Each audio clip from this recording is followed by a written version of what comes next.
Hello प्यारे बच्चों, एक और पोएम के सारे इंपॉर्टेंट ऑब्जेक्टिव लेकर मैं आ गया हूं जिसका नाम है ode to autumn. Ode to autumn John Keats के द्वारा लिखा गया है। जॉन किट्स रोमांटिक पोएट हैं। इनका जन्म मूनफील्ड लंदन में हुआ था। जॉन किट्स की यदि हम बात करें तो जॉन किट्स बहुत ज्यादा इंटरेस्टेड थे बॉक्सिंग और क्रिकेट से। इनका पहले कविता का नाम है इमिटेशन ऑफ स्पेंसर। इनका फर्स्ट पोएम है इमिटेशन ऑफ स्पेंसर और इनका फर्स्ट बुक का नाम है पोएम्स। इनका एक बहुत ही फेमस कविता है जिसका नाम है एंडीमियन और एंडीमियन का एप्रिशिएशन यानी तारीफ खुद विलियम वर्ड्सवर्थ ने किया है। जॉन किट्स की मौत ट्यूबरकुलोसिस से हो गई थी। याद रखिएगा, ट्यूबरकुलोसिस से इनकी मौत हो गई थी और इनकी मौत सिर्फ और सिर्फ 26 वर्ष की उम्र में हो गई थी। तो मेरे प्यारे बच्चों, अब हम इस चैप्टर के सारे इंपॉर्टेंट क्वेश्चन को क्लियर करेंगे और वो भी फटाफट। तो फर्स्ट क्वेश्चन है यहाँ पे, John Keats is a dash poet. तो जॉन किट्स रोमांटिक पोएट है। रोमांटिक ऑप्शन सी में है, romantic. John Keats was interested in dash. तो जॉन किट्स डैश में इंटरेस्टेड है। तो अभी अभी मैंने आपको बताया है जॉन किट्स क्रिकेट और बॉक्सिंग में बहुत ज्यादा इंटरेस्टेड है। देखिए क्रिकेट और बॉक्सिंग किधर गया, यहाँ पे ऑप्शन सी में है।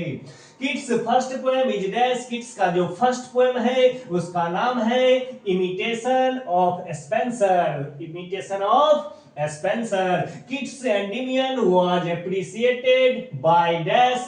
तो विलियम वर्ड्सवर्थ ने इनका एंडीमियन नाम के कविता का तारीफ किया था। Keats died at the age of dash. Keats की उम्र डैश वर्ष में हो जाती है तो 26 ईयर में हो जाती है। सिर्फ 26 वर्ष ही ये जी पाते हैं। Keats died of dash. Keats की मौत डैश से होती है तो ट्यूबरकुलोसिस से होती है। Keats was born in dash. Keats dash में जन्म लेते हैं तो 1795 ईस्वी में जन्म लेते हैं। याद रखिएगा, जॉन किट्स का मौत 1795 ईस्वी में होता है और किस चीज से होता है तो ट्यूबरकुलोसिस से होता है। कितने वर्ष में ये मर जाते हैं तो सिर्फ और सिर्फ 26 वर्ष की उम्र में ये मर जाते हैं। नेक्स्ट क्वेश्चन से, autumn has been compared to a dash. यहाँ पे इस कविता को जब आप पढ़िएगा और टू ऑटम को, तो इसमें जॉन किट्स ऑटम की तुलना एक लेडी से करते हैं। लेडी, तो फटाफट हम खोजते हैं लेडी कहाँ है। लेडी नहीं है तो वुमेन है। वुमेन को हम टिक मारेंगे।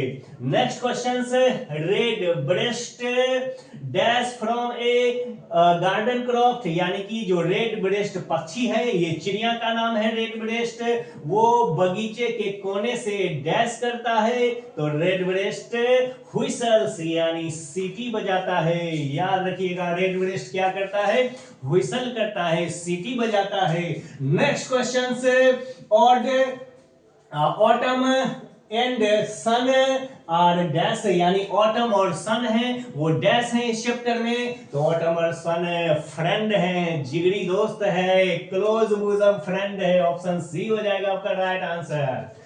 Hedge cricket dash in autumn. Hedge cricket का मतलब होता है झिंगुर। झिंगुर ऑटम सीजन में क्या करता है तो झिंगुर गीत गाता है, सिंग करता है झिंगुर। New leaves and fruit grow in dash, यानी नए नए पत्ते और फ्रूट डैश सीजन में ग्रो होता है, विकसित होता है।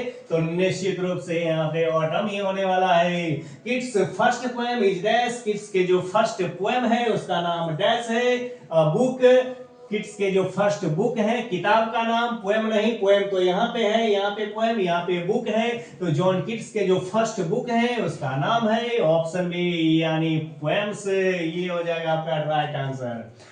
अब डियर स्टूडेंट्स, मैंने फटाफट आपको सारे ऑब्जेक्टिव को बता दिया, आपको याद भी हो गया होगा, लेकिन कुछ इंपॉर्टेंट लाइंस भी है, इसे मिस मत करना, क्योंकि यहां से आपको पूछेगा कि ये लाइन किस पोएम से लिया गया है। तो याद रखिएगा, इसको हम फटाफट क्लियर करते हैं।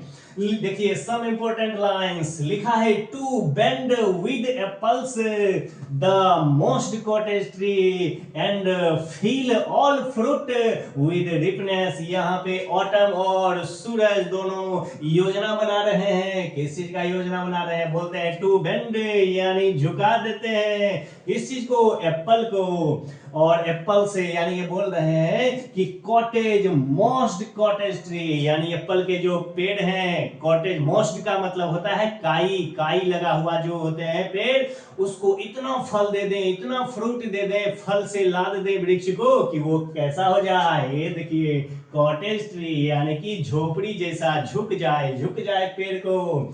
एंड फील और भर दें, ऑल फ्रूट से, फल से भर दें, रिपनेस मिठास से भर दें, टू द कोर, कोर का मतलब हो जाता है भीतर तक। तो यहाँ पे कौन सा कर रहा है, योजना बना रहा है? ऑटम और सूरज योजना बना रहा है कि जो एप्पल के वृक्ष हैं उसको इतना एप्पल डाल दें कि वह वृक्ष झोपड़ी के तरह झुक जाएगा। ये योजना बना रहे हैं। नेक्स्ट है the red breast whistle from a garden croft, और यहाँ पे जॉन किट्स कह रहे हैं कि जो रेड ब्रेस्ट पक्षी होती है वो व्हिसल यानी सीटी बजाती है। कहां से? तो गार्डन क्रॉफ्ट, गार्डन क्रॉफ्ट का मतलब होता है बगीचे के किसी कोने से रेड ब्रेस्ट क्या करता है? सीटी बजाता है। यहाँ पे ऑब्जेक्टिव में भी देखिए ये क्वेश्चंस था वहां पे, और यहाँ पे ऐसे भी पूछ देगा आपको लाइन देके कि ये लाइन किस पोएम से लिया गया है, और कई बार यहाँ से एक्सप्लेनेशन में भी पूछ देता है। तो आपको ध्यान में रखना होगा, मैं फटाफट बताता हूं क्योंकि टाइम आपके पास बिल्कुल भी नहीं है। नेक्स्ट लाइन है यहाँ पे दो का मतलब यहाँ हो जाएगा यू, यानी तुम। द वाचेस्ट द लास्ट उजिंग, और उजिंग का मतलब होता है रिसाब, जो बूंद बूंद गिरता है वो रिसाब। आवर्स बाय आवर्स, यहाँ पे जॉन किट्स कह रहे हैं ऑटम को कि तुम घंटों घंटों तक, hours bye hours, cider press के पास यानी कि जूस निकालने वाले मशीन के पास तुम देखती रहती हो, घंटों घंटों तक वाचेस्ट देखती रहती हो। याद रखिएगा यहाँ पे जॉन किट्स ऑटम की तुलना लेडी यानी वुमेन से करते हैं। तो मेरे प्यारे बच्चों, ये सारे इंपोर्टेंट क्वेश्चंस और इंपोर्टेंट लाइंस मैंने कितना फटाफट आपको बता दिया है। अब मैं चलता हूं, फिर आएंगे नेक्स्ट पोएम के साथ। जय हिंद।